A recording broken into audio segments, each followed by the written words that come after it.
actually, as we start to talk more about the product, whether we could integrate all kinds of anti-obesity kinds of messaging and the like, in particular with prospective partners who care a lot about this. And fundamentally what it comes down to for us is the experience has to be fun and engaging for the kid, and that is going to be our litmus test every time. So if we can do that in a way that is going to remain appealing and engaging, great, but it's not going to be our focus. With that said, the rewards side, I mean, in my role as I'm a partnerships person, you know, I'm not so much focused on the land of unintended consequences in the rewards world. I'm really just looking for the positive opportunities, and I think we have so many that we're really going to spend our time there. Just since you addressed Humana, we are really looking for healthy behaviors. And for example, the Famscape game rewards for healthy behaviors in general, whether it is to sleep longer or whether it is to eat healthier or whether it is to do more exercise. A challenge with that is that the only good thing we can currently measure is really physical exercise, right? Because there is not yet a good measurement for the intake that people do. There are some new cool sensors coming out hopefully soon that do that, but until then we have to rely on self-reporting, and that's then always a challenge. But we are working on that, especially also in our health literacy programs. We try to educate people. That has limited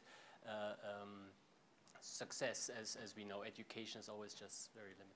I just want to comment one thing on that. I saw a really cool presentation by B.J. Fogg out of Stanford, who's a behavioral scientist, where he posted a little YouTube video saying, hey, you know, eating vegetables is actually much easier and much cheaper than you think. I'm going to eat a piece of broccoli. And he ate a piece of broccoli on this video.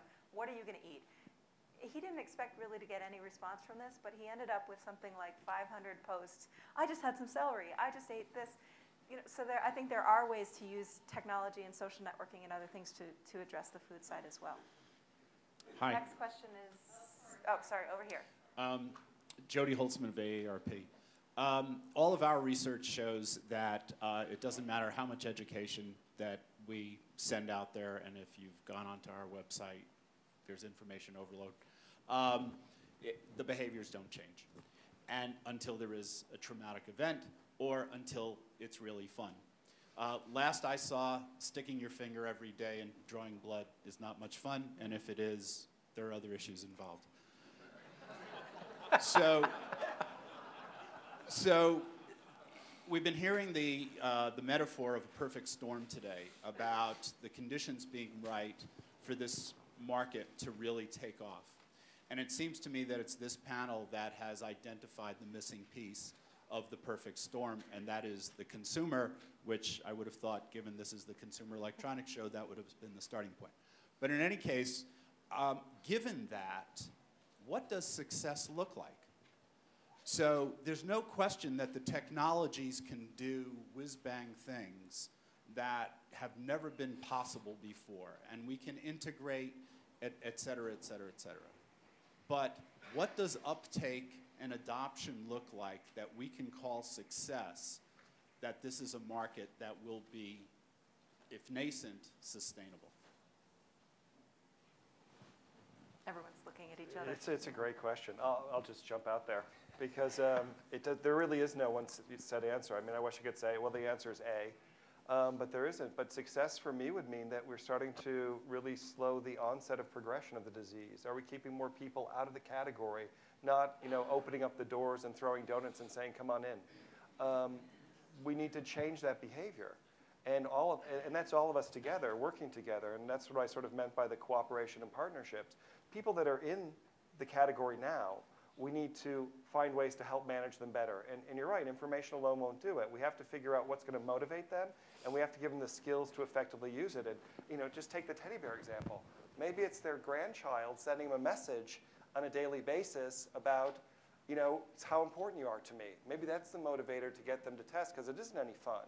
But if they do it pre and post, and they really understand what foods are impacting their blood glucose, they get it under control and keep it optimized, they can make a difference and keep their A1C under control, and then maybe they won't go from, you know, one daily dose of insulin to multiple doses, you know, in the next year. Maybe it'll take 2 or 3 years to get there in the progression of the disease state.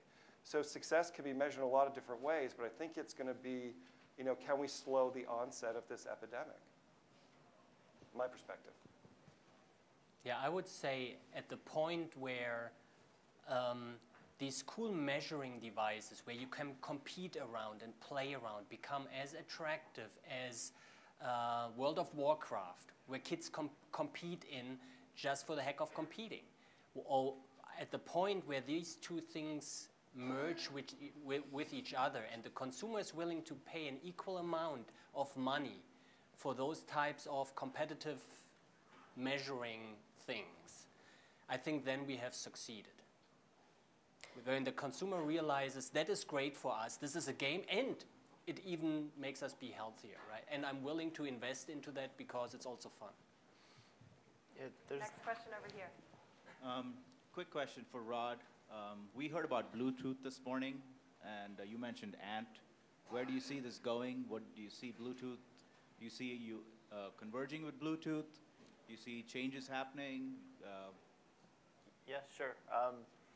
Yeah, Did you guys get that question? To the last question, there isn't one silver bullet that's going to solve all the problems, and there isn't one wireless technology that's going to solve all the problems. It really is about the right tool for the job and the right solution for the right problem. And so these aren't, it's a big problem, and everyone can recognize the problem, but it's going to be solved in a whole bunch of different ways and a very complex set of solutions that are just all work together. And that's the key, is that, ANT will work with Bluetooth, and we have parts today that actually support both ANT and Bluetooth in the same radio. So it is about coexisting technologies, working together, and it just being seamless, because the user doesn't want to know how it works or why it works or where it works. They just want it to work.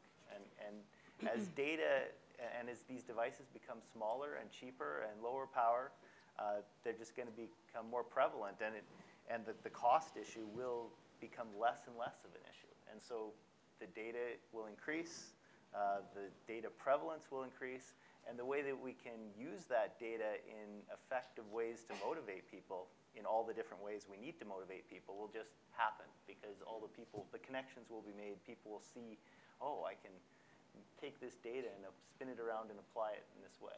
Yeah, it's hard enough to change the health behavior. We don't want to change the technology behaviors or make them jump through technology hoops as well. So I think we need to wrap up, but I'd like to ask the panelists one final question before we do, and that's in 3 to 5 words maximum. How would you sum up the opportunity or the challenge in this market of motivating and engaging consumers in their health? Fun moves kids. Engagement motivates.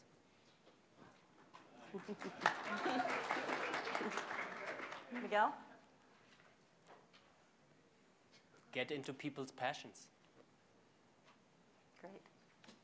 Ubiquitous data will enable change. I'm impressed. I would go back to, we need to stop being part of the problem and really kind of be part of the solution. And, that's it. I don't...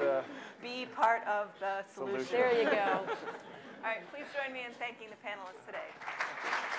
Thank you. Thank you very much. It was great. I have no excuse not to work out now. Rod, what are you giving me to make me work out? That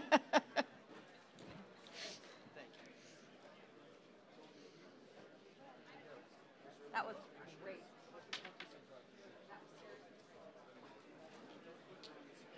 I really love that chair and that idea of